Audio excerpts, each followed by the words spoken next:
Hello everybody, Joel here from Golf Monthly. I hope you are well and you join me here at West Hill Golf Club in Surrey, where I have been testing the new Cobra King F9 Speedback driver. Now, I'm not going to delve too much into the technology of this driver. If you want to find out more about that, you can go on the Golf Monthly website and read all about it. I'll briefly summarise what Cobra have done with this driver because there's an awful lot going on in terms of technology. First thing to talk about is the CNC milled face. We saw it with the previous driver. Cobra have put it back on this one. They've changed it slightly via a slightly more tilted bulge and roll. The face is also a little bit thinner, which means it's a bit lighter, and also it's progressive by loft. So depending on the loft or club head that you get, the face will be tweaked in its design to modify the launch conditions and hopefully give you a bit more uniform performance. You can see there's some weight low and back here. This drop section here at the back essentially is a titanium section that houses a weight. There's actually two weights. The red one is 14 grams, much heavier than the 2 gram weight here, and you can switch those around to fine tune the launch conditions. And the other thing to talk about is the use of carbon fibre here. So you can see it on the crown, there's some carbon fibre here, which is obviously saving weight, and that wraps around a portion of the sole as well. So basically that allows Cobra to implement more weight savings there, make it more forgiving, more user-friendly, especially on those off-sensor hits. On the crown itself, there's lots going on. You've got 360 aero trips here.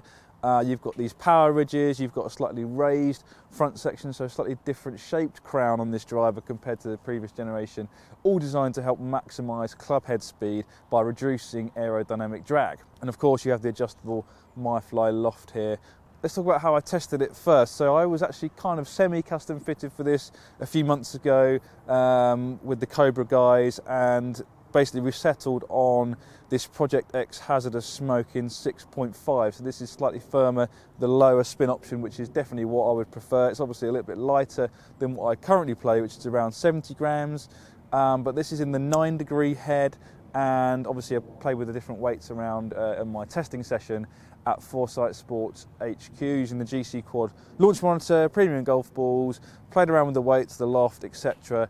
to get some different numbers to find out A, which was my maximum distance setting and what performance I could get from it, and also the effect of the adjustability on the performance. So before we go into the numbers that we got, let's talk about the looks of this driver, because down by address there's quite a lot going on. It's a relatively busy looking driver in that there are a lot of elements on there, but they've been done in a much more subtle way. So it kind of gets the best of both worlds in that you've got this technology that you can see kind of draws you in off the shelf, but then, you know, it's basically an all black crown. So those kind of features do kind of blend in quite well. You've got the yellow on the top there to help alignment, and obviously at the bottom you've got lots of shelf up here with this yellow section, which I quite like. I know some golfers aren't a massive fan, but for me I like the design of this driver. Really draws you in. Black and yellow is very on trend. Got some nice red elements on there. It looks very cutting edge, very premium actually, which is surprising given it comes in at only £349. There's no question it instills an awful lot of confidence down by the ball. It's very large, oversized, quite long from front to back, and a little bit triangular in shape compared to a lot of other drivers these days. Perhaps not the easiest to align because it is all black, but lots to admire about the looks. What performance did we get from it? Let's dive into the numbers and take a look. Right, so I've had the iPad here with all the relevant numbers from my exhaustive testing session of the Cobra King F9 Speedback driver. Some really interesting numbers, some might say groundbreaking, so make sure you watch until the end. You can see, started testing it in the 9-degree loft setting in the low spin setting, so with that 14 gram weight in the front of the head, which should knock some spin off, and you can see initially ball speeds were very impressive, average carry of 276 yards. Looking at the launch conditions, 154.7 ball speed is very impressive. I've got some shots out there at 157.2 ball speed. Average launch of about 16 degrees, which is very healthy. Spinning at just over 2,000, which is pretty much ideal. Peaking at 40, so on the high side, but pretty strong ball flight. A couple of shots out there over 280. You've got one there at 282, which was actually slightly toe strike, but still went very nicely. And there's one at 281, which was also pretty central, if not slightly toey. So some pretty good base numbers there. So I felt like I could get a bit more distance out of this club by lofting down. So you see if we scroll up here into the 8-degree loft still in the low spin setting, ball speed increased to 155.8 miles an hour on average, which is awesome. Launch was the same, which is good. It wasn't losing out on launch angle, but you see the spin did come down to just under 1900. Ball flight came down slightly. Average carry went up to 280. As you can see, I got some shots out there at 286 carry. A nice high central strike there on the face. Now, one thing I did want to point out was, where is this distance coming from? You look at the club data, my average club head speed is 110 miles an hour. Normally, well, last year, with all the driver testing I was doing, I was around about the 106, 107. So yes, my club head speed has increased. How much of that is down to me and how much of that is down to the club? Well, that's a good question. All I would say is that I did some testing on the same day.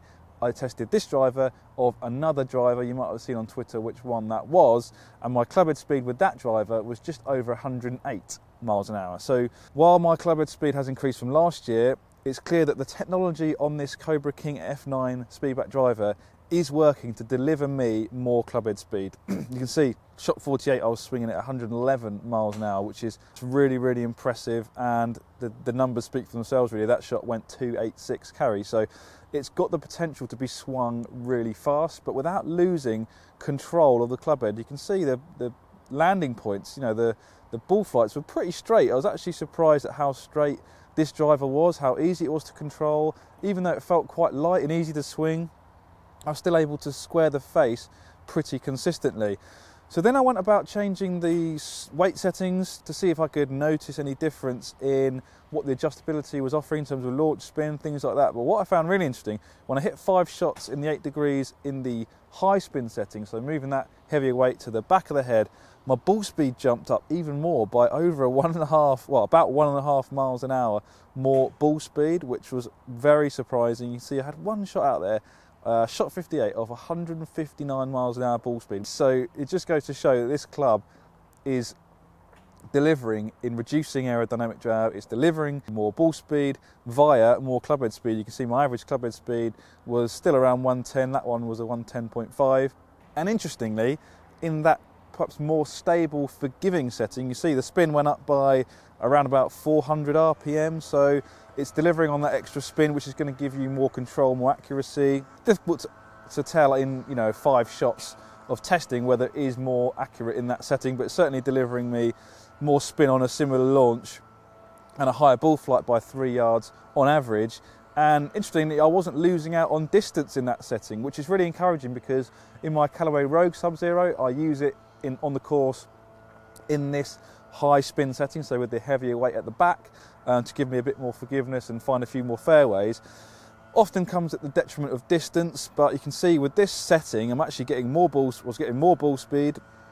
Club head speed was similar, and you can see I've got one shot here which actually was a big miss to the right. If I take that out, my average carry was even longer with the high spin setting than it was with the low spin setting. Admittedly, on a not quite a stronger flight, in the descent angle is slightly steeper, so I wouldn't get as much run, but that's to be expected given the higher flight and the higher spin as well. So some really impressive numbers. One other thing I did do was hit it up against the Cobra King F7 Plus in the low spin setting, just to compare it. This is from 2 years ago, so 2 generations old.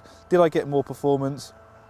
Well, actually, yes, I did, but this just goes to show how good a driver the King F7 was, because I was getting some pretty good ball speeds there at 155 on average.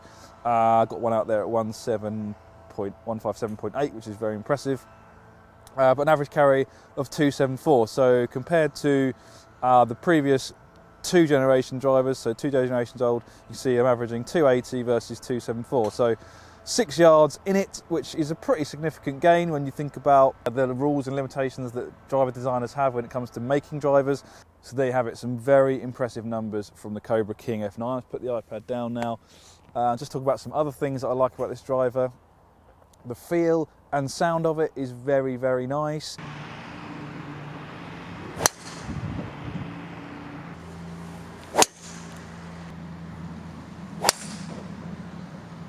Not overly loud, it's a nice powerful thud. It's quite a low pitch sound. It certainly oozes power when you hit it. Feels incredibly solid and very, very stable. It feels like the ball is really jumping off the face powerfully, quite explosive, and that even transpires into slight heel and toe strikes. You saw from the strikes earlier, They weren't all out of the centre, slightly in the heel and toe, and they still performed pretty well. And really, there aren't many weaknesses that this driver has. The only thing you could say, there isn't really an ability to alter the shot shape from left to right with this driver.